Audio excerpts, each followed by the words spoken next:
I have to say that it's a webinar series because normally Climate at Noon we meet face to face, but we are in a global pandemic, so let's keep each other safe and keep it webinar style.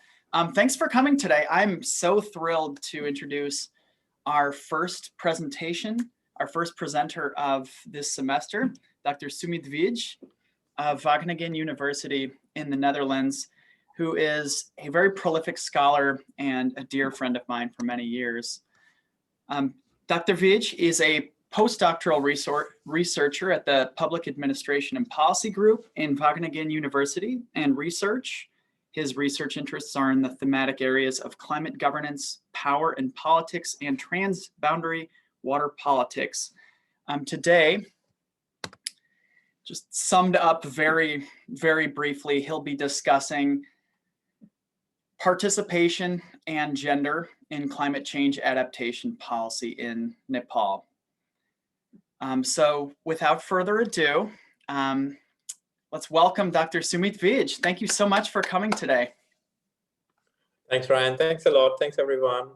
What I'm going to do is quickly share my screen for the presentation. And I hope you all can see my screen now. Absolutely. Oh, perfect. Yeah. I'll just put this down somewhere. Try and minimize it. Yep. Okay, that's great. Thanks, Ryan. Thanks a lot again. So thanks for inviting me to speak with your colleagues, students, and community members, some of the community members you mentioned who might join us today. Based on the topic we discussed, I've titled it slightly different. I have titled the presentation as Power and Time.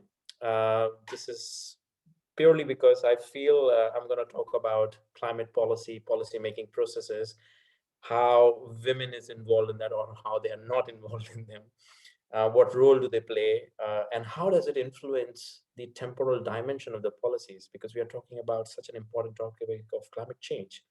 We see this topic for the present, but also for the future. And we use these two terms, power and time, all the time when we are talking about policy-making processes. We talk about the timeliness of the policy, but we also talk about the importance of power there. And that's what I'm going to focus about. Just to mention or give you a glimpse of what my background is and what this work will follow on. My PhD was on South Asia. I particularly focused on 3 countries, Nepal, Bangladesh, and India. And I specifically studied climate change adaptation and how these adaptation policies are made and what kind of influence the interaction between actors or what the influence of power has on these policy making. Why do the policies look the way they are there? I'm going to specifically talk about the topic today is based on an article which I also shared with Ryan earlier. The snapshot of that is on the right side of the screen. And it's titled Power Interplay Between Actors Using Material and Ideational Resources to Shape Local Adaptation Plans. So I'm going to also talk about local adaptation plans in Nepal and what exactly happens and where does the gender or the women participation element fits there. That's what I'm going to do. But before we jump into more conceptual and more empirical insights from the field in Nepal, just to give you a glimpse of what is on the menu today, 2 things which I really want you to take from this presentation is the first one is to talk about the role of power in policy making and planning processes. I know we are all based somehow in the global north, and I'm going to take you through a journey in the global south in a far western region of Nepal. We'll talk more about in the coming slides, but that's one thing which I'm going to focus on. We'll discuss very briefly about some of the conceptual understandings of power and within interactions of what happens when humans interact with each other during these policy-making processes behind these closed doors, and what kind of role men and women have there. So we'll look into that very closely. The second objective, or at least takeaway from this presentation, is to explain you a bit more about climate adaptation policy-making processes in Nepal. So that's something I will focus on. we kind of challenge the so-called participatory exercises, which some of the development organizations are so proud of. We'll also try and question them, and we'll see whether they are making any difference or whether they are any different than what we were doing 20 or 10 years back, with special focus on what is the role of women there. So these are the two things which I'm going to focus on in this presentation. But first, now we'll look into some of the key concepts which I'm going to focus in this presentation. My key concept and my entire work in last 6 to 7 years has been around power, but I have looked into more state-centric power. I haven't focused on intersectionality and more class issues, but I've focused entirely on issues of power at the state level. My background also coming from more political science. I use a very classic work from Robert Ball from 1957, a relational view. I specifically focus on how A influences B when B doesn't want to do otherwise. So that's where I come from. That's my grounding. I also focus on both the aspects of power, where power is seen as an outcome, but also a processual way. And that's why it comes through the journey of policy making process. So that's where I look into. We'll also see what kind of outcomes emerge from while these processes happen. So we'll look into both the aspects, also empirically try and understand in this presentation. Now I'll focus on very quickly to just give you a glimpse of how I define or how I understand power, and how I have looked at what my lens of power was when I was in the field trying to understand these policy-making processes. So I don't use the word power because I think it's too absolute and too broad. It's also very contested. I use the term called power interplay, which specifically refers to more actor-centric understanding, and it also brings understanding on the interaction between individual policy actors. So that's where I kind of coined the term power interplay, understood it, and use it throughout my work. The way I define it, so it's basically as an interaction between individual policy actors, and it could be referring to different types of groups or human aggregates, and they're tied in certain relationship. Very easy to understand. An example for that would be a student-teacher relationship. But whatever said and done, there is some kind of an interplay, not necessarily positive or negative, but there is an interaction between students and teacher. And sometimes, depending on the conditions, depending on the situations, it can have a positive influence, like teachers use their positive influence to give knowledge, to impart knowledge to the students. And sometimes they have to use their power to also kind of guide them, to inform them in a way that their future becomes much more secure. That's the way I understand power. It's based on interaction depending on different conditions and situations. Now, where does it lie? Where do I see that? I basically understand that power interplay is instituted in the interactions, in the conversations, in the way the setting is there, the arguments, the discussions. For me, that's where the power lies. And I specifically focused on when these arguments and discussions have competing frames. Now, what do I mean by frames? For me, frames are the underlying ideas, underlying thinking that define or that makes you understand why people do certain things. In the context of policy making processes or policies, we explain frames as the ideas that define policy problems. And eventually, by the way of that understanding, we also develop certain kinds of solutions around that. So that's what I mean by competing frames, or just the term frames. Now, how does this power interplay happen? So I've kind of focused on what, where, and how. Now, the last part is, how does this power interplay happen? Conceptually, what I have understood is that different actors have different types of resources at their availability. They use them in different situations and conditions, but I kind of specifically focus on the two of them, which are very key or essential to my conceptual understanding. The first one is material resources, which is basically referring to more tangible financial capacities or ability of a human resource, which is very tangible. You can see it, you can feel it. You can imagine it, and you also see the repercussions of that. Two quick examples. One I've just mentioned here is that the political authority of a politician kind of defines how does he or she wants to shape the policies.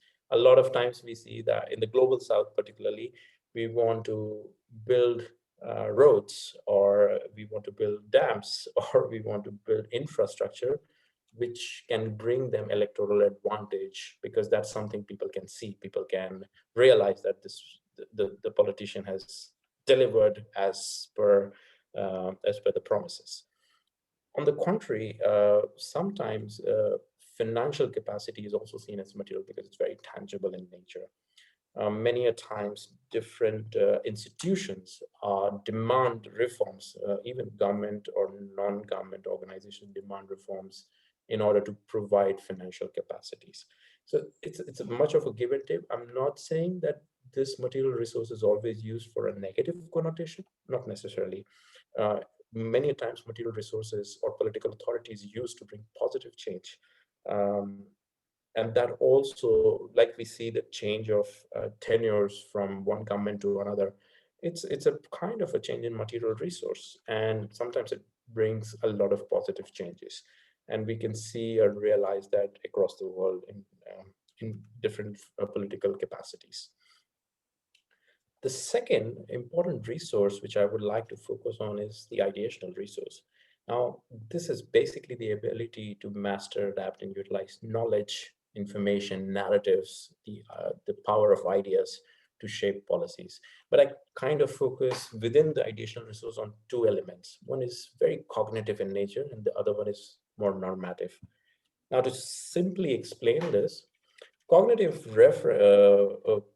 resources or cognitive type of ideational resources are more expert knowledge. When a climatologist explains that using the different RCPs or different climate models to show that in the near future there will be an increase in temperature, or there will be a drought, or their intensity of droughts and rainfall might go up or go down, he uses his expertise, his knowledge, to convince a lot of political as well as non-political actors to work towards climate change issues. On the contrary, normative ideational resource refers to more inherent values. For instance, a lot of politicians during their political campaigns in the global south make promises about anti-corruption or anti-corruption strategies, so that they could get vote and they could let go the current incumbent government and they could get in power. It might not be true that they may be able to reduce corruption or eradicate corruption completely, but that's it, that they understand that such a normative value would make a difference to get an electoral advantage. And these are some of the inherent normative ideas they use to influence policies also. These are just very quickly to show you different material and ideational resources. Some of the material resources are like position, authority, finances, meeting rules. How do you set, what kind of rules that people would sit in a circle, whether people would sit down, all those kind of very tangible aspects are material resources.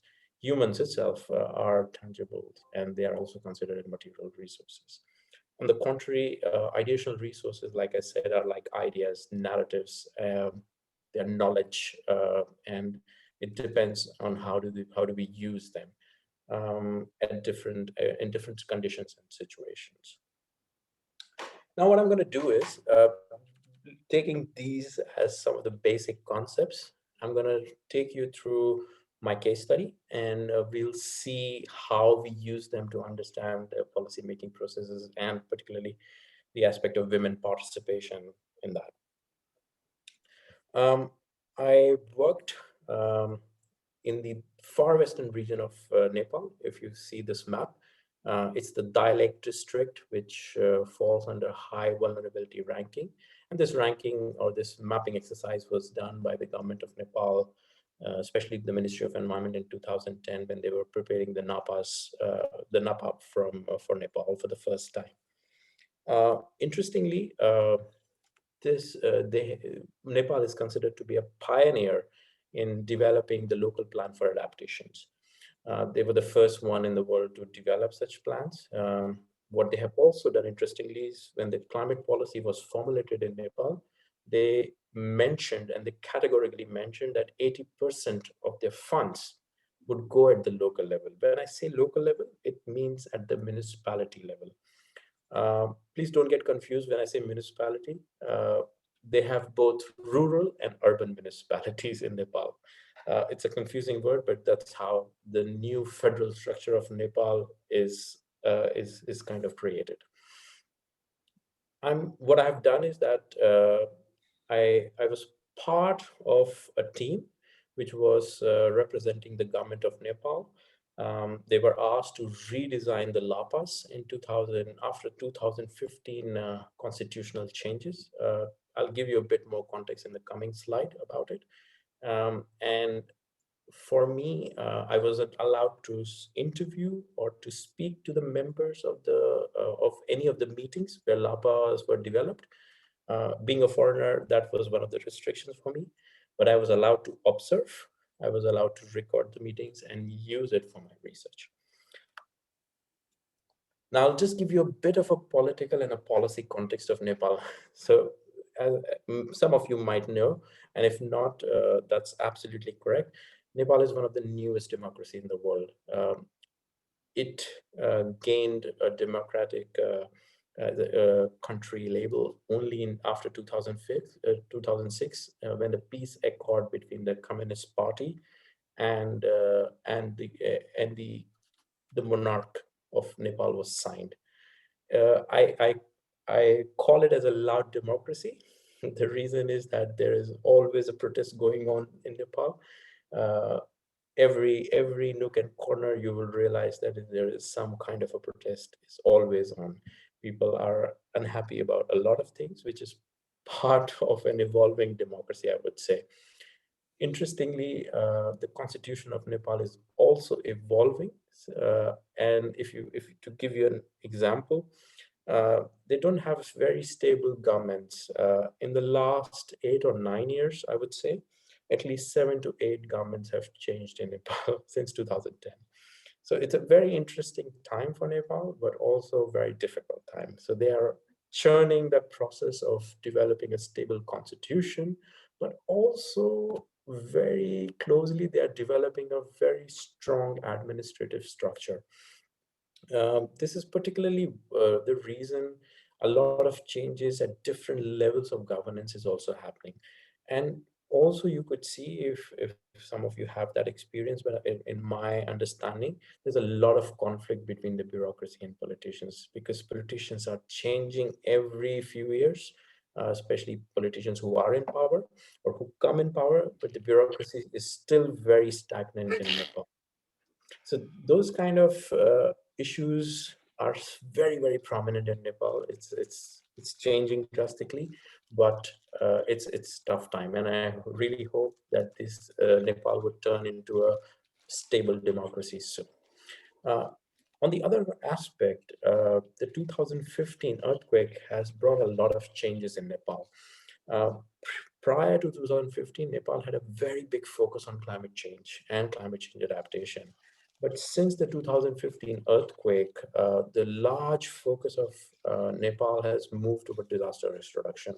So there is a very competing nature between different ministries, different departments, and not just the state, but also the non-state actors, the INGOs and NGOs are kind of in a struggle to fund either climate change adaptation or disaster risk reduction.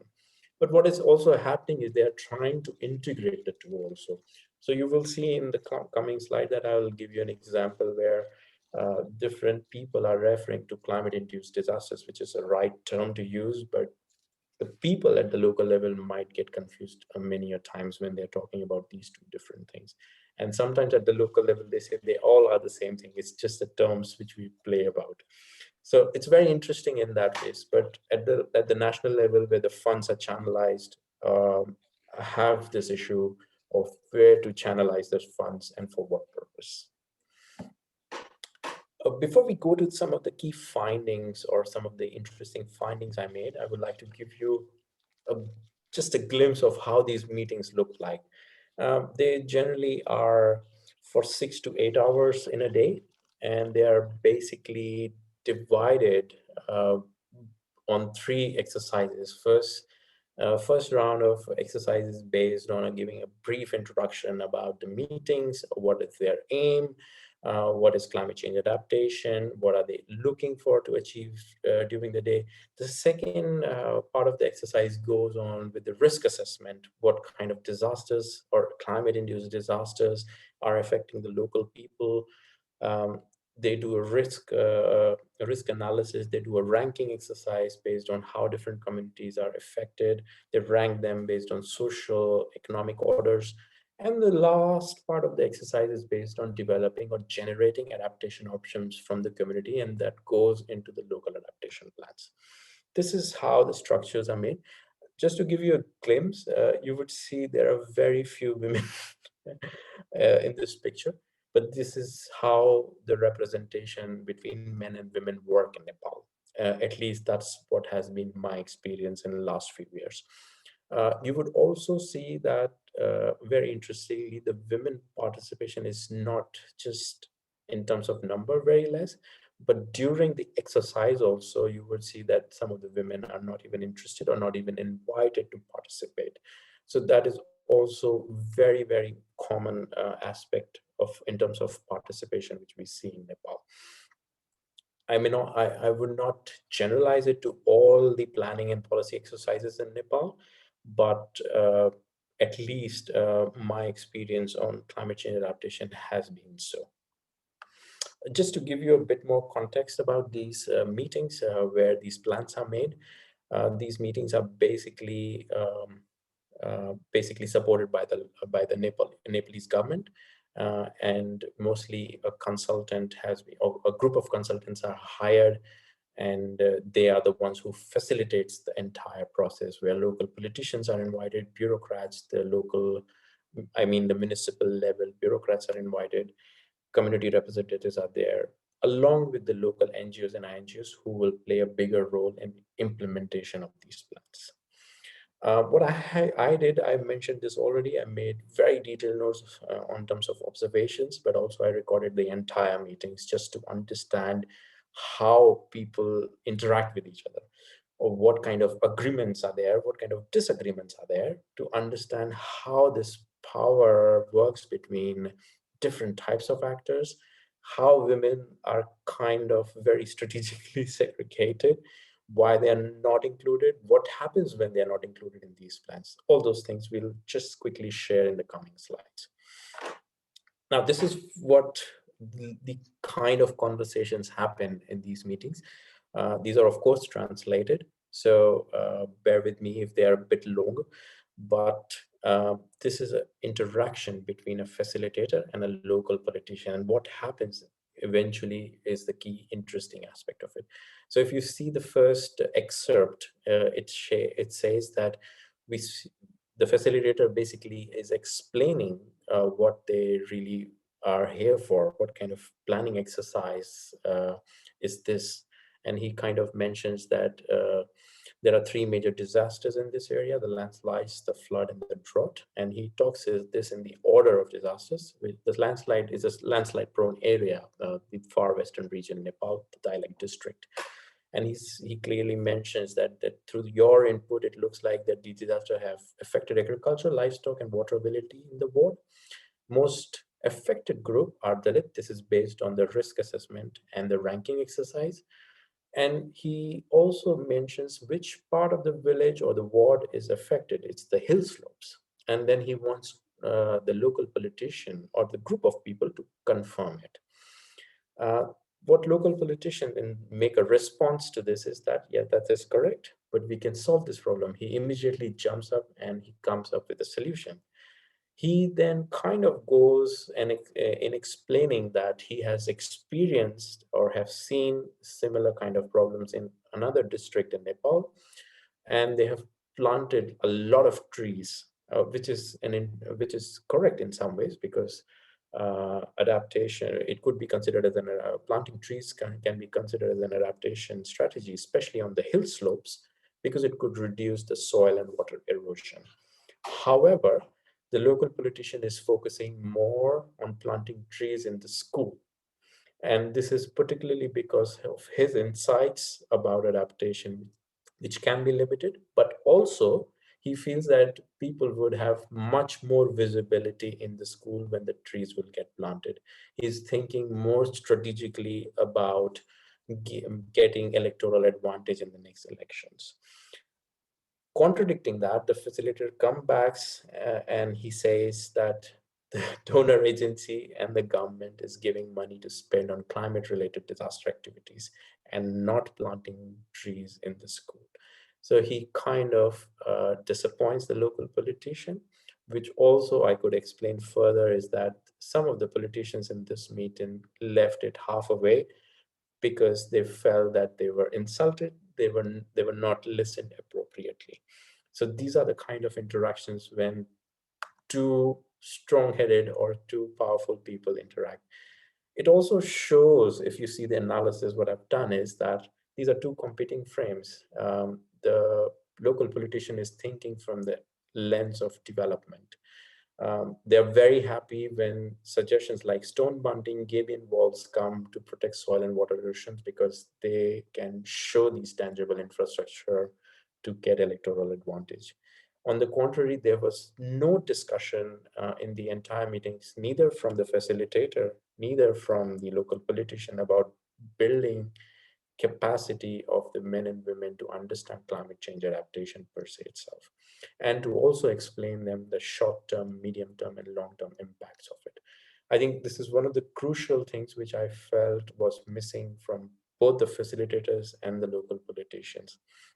They both were kind of going in the direction where they could show both tangible results. Even the facilitators, because he comes and he's representing donor agencies and Nepalese government, they also want those kind of things. And that's how the focus on development activities such as planting trees in schools and building roads and radio towers becomes more like adaptation options rather than building capacity of the people, explaining them to understand climate change so that they can think themselves or more innovative strategies on climate change adaptation. So that's one of the key findings I've made from this analysis. The second is focusing on the women. Now, this is a conversation between the chairperson of the municipality. Now, I would like you to all imagine this is a final presentation where the plan is being presented to the chairperson of the municipality. The consultant who has been hired is making this presentation. And this is a conversation between the chairperson and the consultant about the women participation. The chairperson makes a remark that it looks like you have not included tribal women of Ward 11 in your designing process. The consultant says that we could not find them in Ward 11, which is very surprising comment made by the consultant.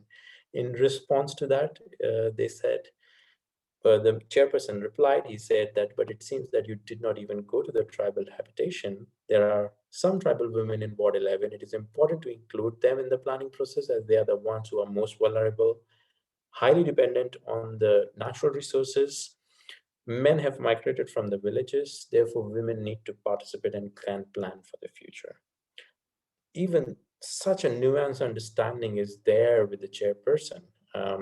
However, the consultants have not done that. We look into the reasons why this has happened and what it entails to.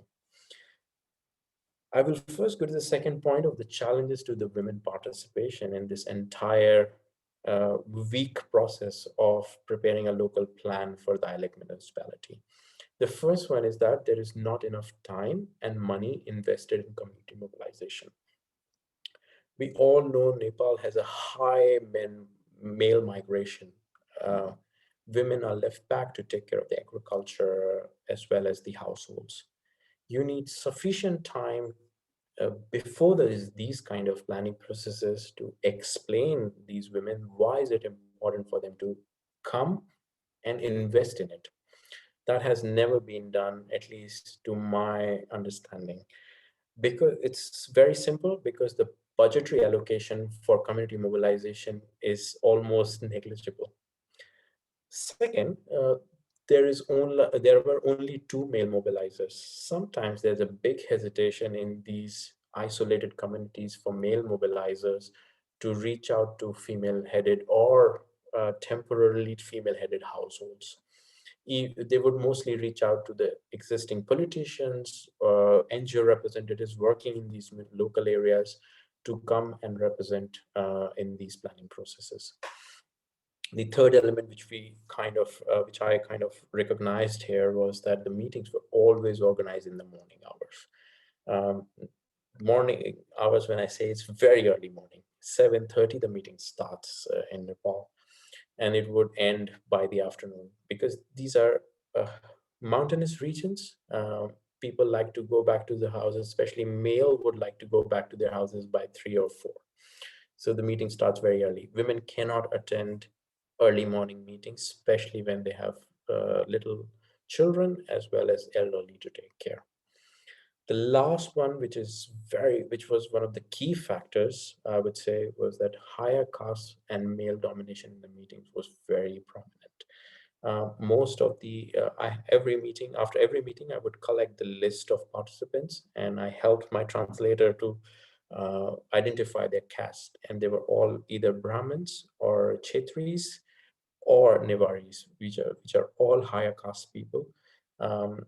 Many a times women would not get indulged in these meetings, purposefully because they don't want to interact with these dominant caste males. That was these were the key reasons why women participation became very, very low in these planning meetings. The other important element was that participation was almost a non-issue in these plan meetings. I was talking to these consultants. I was allowed to at least do that. All these consultants and facilitators, they never had a discussion about how to improve the women participation. Only when the municipal chairman at the end of the planning processes raised this point, it became an issue. However, there was no going back about it anymore. I hope the other planning processes are taking care of these aspects, but I strongly feel that this is a common problem in these areas, especially where women are taking care of their agriculture as well as the households. Now, some of the final arguments I would like to make before we kind of open up for more discussion. The final 2 slides of mine would focus on what we kind of started with. My first argument is that power does play a very important role in policymaking processes, and actors like facilitators and local politicians are also shaping the local adaptation plans. And this whole, I kind of realized it, that there are no neutral facilitators. They also have agendas. We cannot expect facilitators who are even consultants, outsiders, can be neutral to these processes. There are always biases. So it always makes sense that if you have, I would say it would be better if you have representation, strong representation from the local communities rather than local politicians. So that's something which comes out very, very clearly. The second interesting element, which I would like to highlight based on this first objective of mine, was that the analysis of power interplay can help in explaining these policy processes of what happens in these closed door meetings, what happens, or why does the policy look the way they kind of seem to us. Why are they so short term? It's simply because the arguments, the deliberation process itself is very, very, very naive in these meetings. I must say they have their own agendas for sure. They use their power to meet those interests, but it ends there. There is no further deliberation on these things. They don't think, they haven't gotten to the stage where they will rethink about their strategies yet. The second, which focuses on the issues of women and gender per se, although they're both very different, I must say that. Participation of stakeholders is not enough for preparing the long-term policies. I don't agree that just the participation of few men or few women and a lot of male would make a difference. In fact, for me, participation is not even going to improve the climate adaptation policy in the future. Although I really think that the temporal dimension of these policies can be improved by bringing women on board.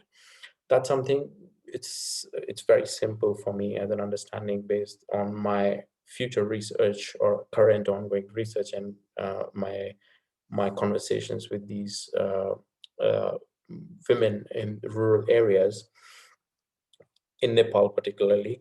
I feel that they have the responsibility, they have this whole element because the way they are socially kind of brought up in these societies, they have this whole collaborative nature, they have more empathy. They could really think of their children's future, but and also think about the elderly in the house. Their connection with the natural resources is also for the long term. Uh, the way they are giving ideas or the way they are suggesting inputs in some of the meetings which I have attended recently, it shows, at least it gives me hope that some of the local adaptation plans can be for the long term. And that this connect between natural resources, the family, and climate change, I think women has a very, very strong role there. The last point for this particular argument is that the local leaders and communities should be part of the design team. What I mean is that simple decisions of where to conduct meetings, whom to invite for these meetings, what should be the number, what kind of people are you inviting, uh, what kind of political representative representation is there in these meetings is very crucial. I'm aware the place where these meetings were conducted were done were basically belonged to a local politician from one of the political parties. The politicians from the other political parties did not come to attend these meetings. That also shows that there is a challenge of that there was not even sufficient representation of the local politicians. I think when the consultants decide these things, it kind of takes away the ownership as well as it kind of depoliticizes the whole planning process. I think it should be politicized. I strongly feel these meetings should have strong arguments, should have very strong deliberation process. I think we need to work on the design element, and that would come based by including all the local leaders and some community members in these processes. I'll stop here with these last few questions. We can take them as a starting point to discuss further, and I am happy to take other questions as well. But the first question I think it's important is how to reduce these coercive forms of power, authority, and knowledge domination in policymaking. I think that's very interesting to me. The second question, which I take as a food for thought, is that how to improve the design of policymaking. I've spoken a bit about it, but I think there are still a lot of work to be done in improving the design of policymaking process, especially for the global South communities. I think we still need to take a big leaps on this particular aspect. We're focused too much on participation. We're focused too much on the aspects of policymaking, agenda setting, but I think the design element is missing there. The third question, which I think is very crucial, is to also improve the interlinkages between adaptation options and development efforts. I think this also comes to my earlier point of capacity building. I think communities needs to be explained, need to build their capacity that development efforts are a bit different than the climate change adaptation options. Development efforts can be for the near future, but also for the present. Adaptation options has a much more larger impact on their current future, near future, and the long-term future. I think these kind of differences needs to be explained with proper appropriate examples. And this has to be also understood from a gendered perspective, because the way men understand development efforts, adaptation, and the way women does it is also very, very different. I'll stop here. These were my final thoughts and some of the questions which we can see, or we can, if there are others, I'm happy to take them. I'll kind of stop sharing the screen, and I'll be happy to take if there are more questions or if there are any points of discussion. Thank you so much, Sumit, for that very, very interesting and very provocative study of adaptation and participation and the gender dimensions there in Nepal. Let's open it up for questions. Does anybody have any questions that they want to ask Dr. Vij at this point?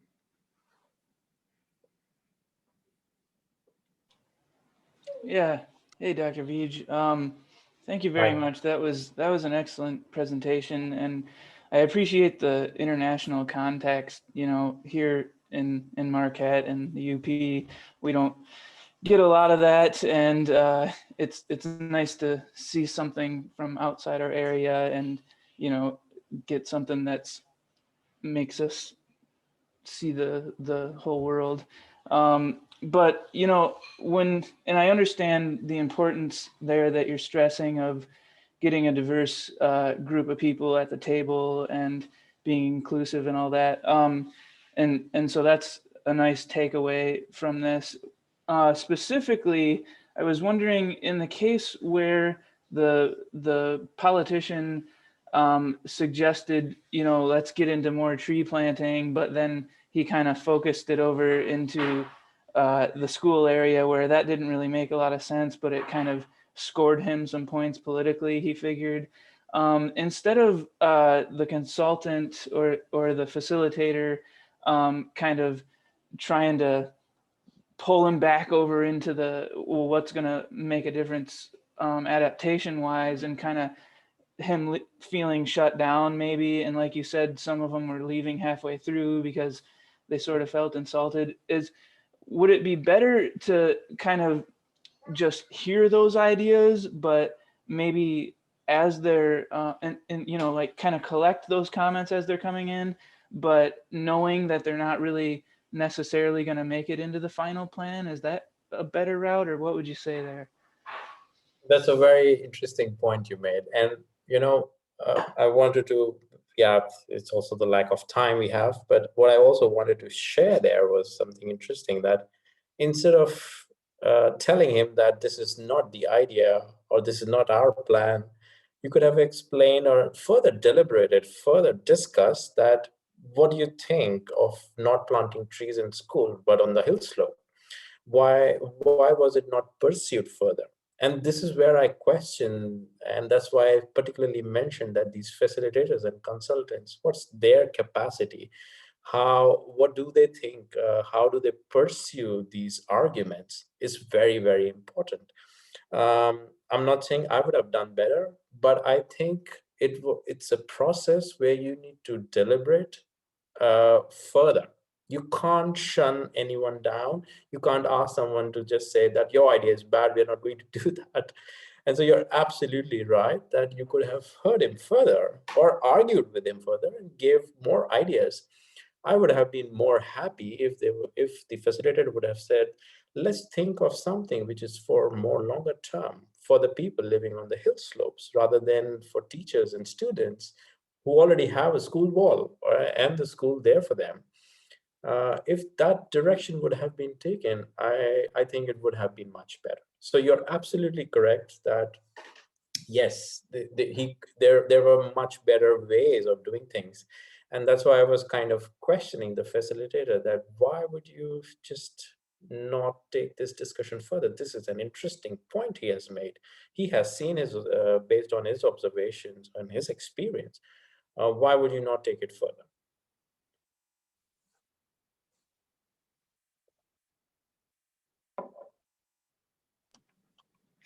Sumit, I don't know if you've mentioned this already, but I know that you're currently working on the latest assessment report with the Intergovernmental Panel on Climate Change.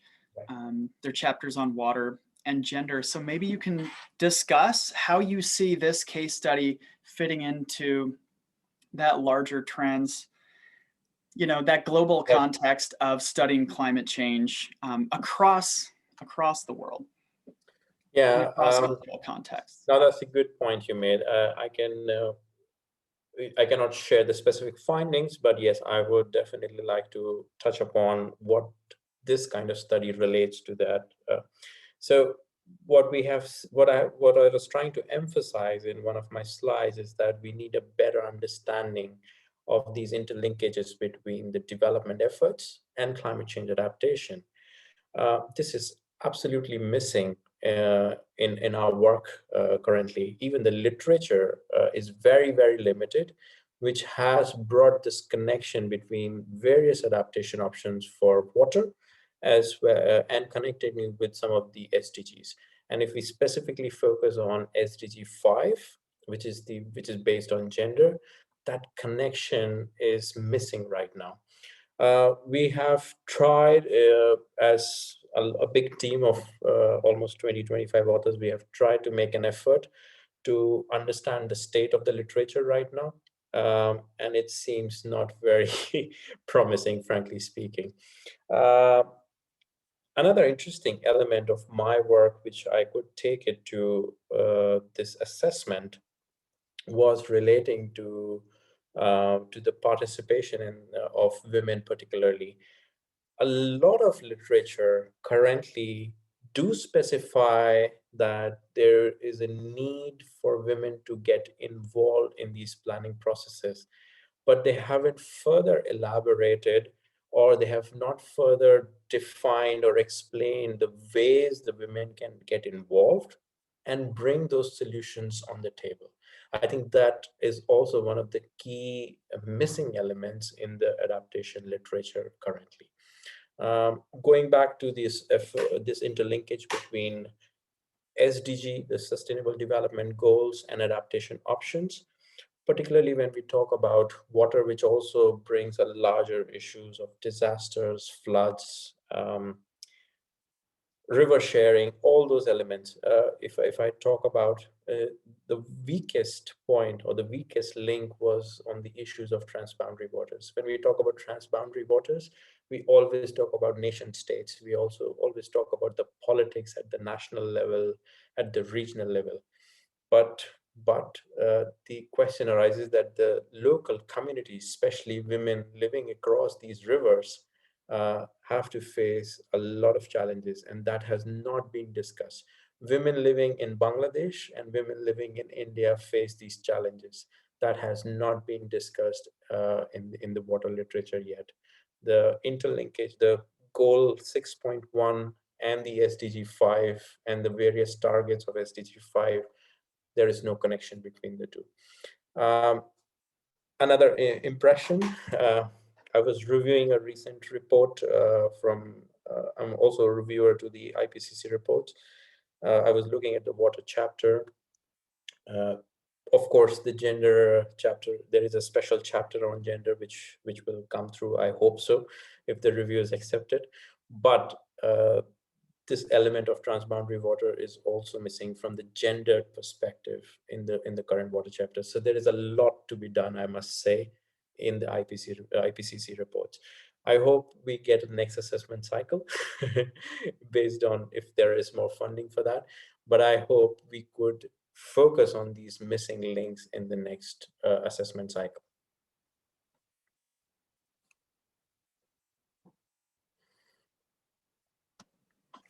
Thank you very much. Okay, other questions for Dr. Vij at this moment? Sorry, go ahead. So something else that popped into my head while you were going through there, you mentioned how the design process and the deliberation is not always set up in the best way. In terms of how things are going right now during the pandemic, a lot of this stuff is on Zoom or whatever video service.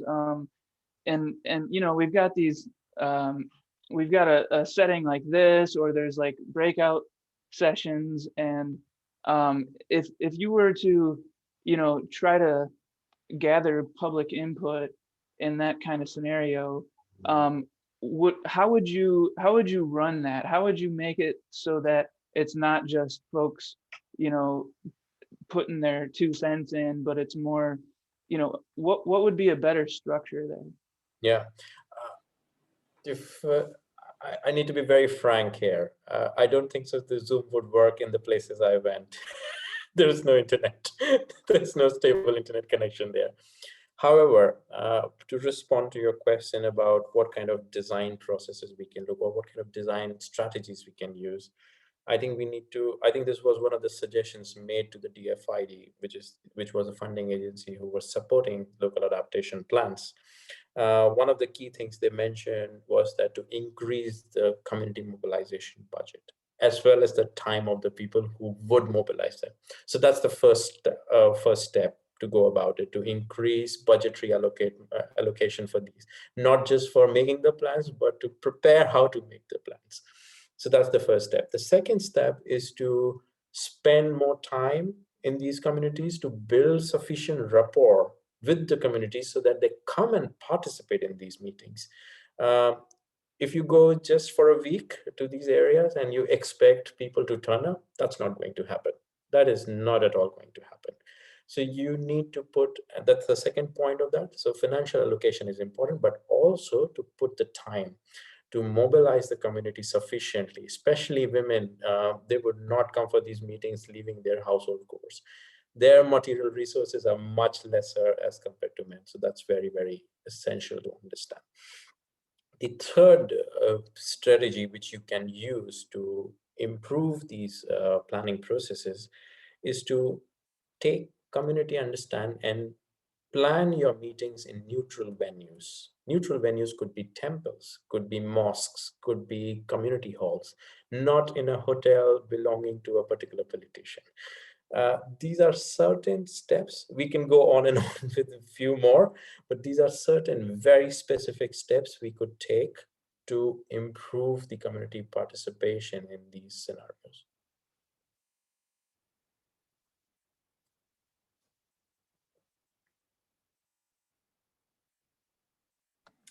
All right, any final questions or remarks? Either I was very clear or absolutely unclear. You were crystal clear. You're wonderful. Yeah. It was an absolute pleasure having you today. Thanks, yes. Speak with us. Sumit, thank you for staying up. I know you're in